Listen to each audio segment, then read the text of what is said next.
What's up everyone, it's Q from Retro Q Gaming, and I want to talk a little bit about the Steam Refund Policy. So, it only occurred to me over the last few days that I should have talked about this earlier basically, but a couple of weeks back when we had the Steam sale on, I bought a game that was on there. The game I bought is irrelevant, okay, that doesn't matter. I was playing it for a little bit, literally a few minutes, and I refunded it, okay? And I don't usually do that. I think it's only maybe the second game I've ever refunded. And yeah, so that's pretty much it. And when I was going through the whole process, the process of requesting a Steam refund is actually really easy. If you've ever done it, you'll know exactly what I mean. And it's basically no questions asked. As long as you have owned the game for less than, I think it's 14 days, and put less than 2 hours into the game, you're entitled to a refund, no questions asked. So, I didn't have a problem with that. Sure, it took me like a week to get the refund, but it was approved almost instantly. It just didn't go back onto my bank account for about a week. Wasn't really worried about that. Anyway, that's getting off topic. So when I was filling out the actual request form for the actual refund, I noticed there was you get a choice of a couple of different options. It's basically why you would like the refund. Now, it has been a while since I requested my first refund. My old one that I requested was Final Fantasy Type 0 HD on PC, obviously on PC. But the thing about that one is that was a good while back. That was shortly after that game came out. So that was a long time ago. Well, a decent amount of time ago. And if I remember right, there was only maybe 3 or 4 different options you could pick, and I think one of them was something like I don't want to say, or my issue isn't covered here, or something like that. When I was doing it the other day, I'm pretty sure there was like a dozen different options you could choose of all the reasons and all as well. And one of them was I think they removed like my option isn't covered here, and they just put it in under other. And there was a box where you could fill out what the deal was, like if there was what your issue was that wasn't obviously covered in the pre-selectable drop-down box. But again, one of the options that was there was all the standard stuff. Game works worse than intended. Game is poorly optimized. Game is no good. Game is not what I expected. Blah blah blah.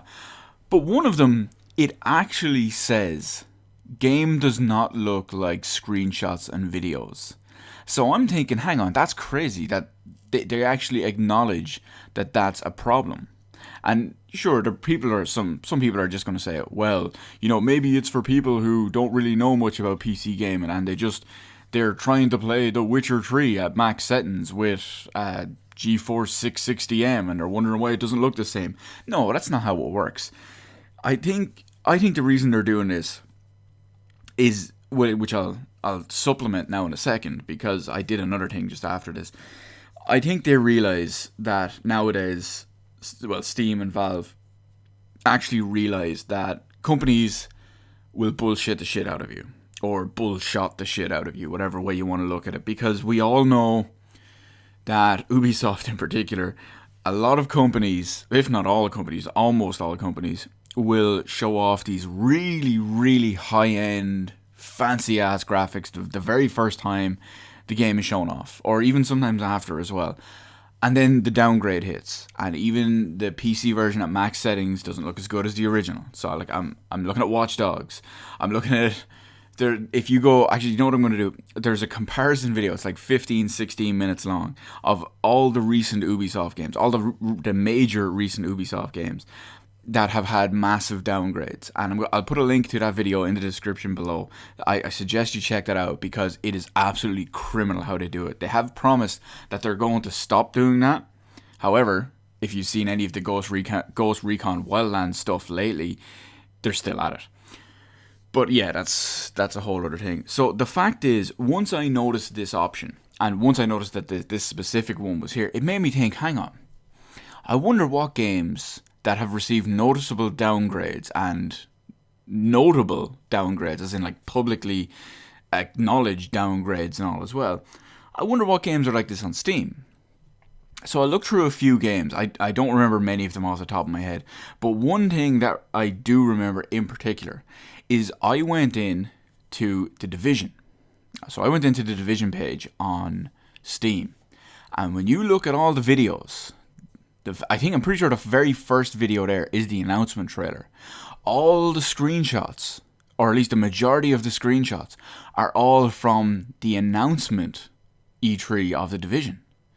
So they're all the ones before the absolutely massive downgrade. They're the ones that look fantastic.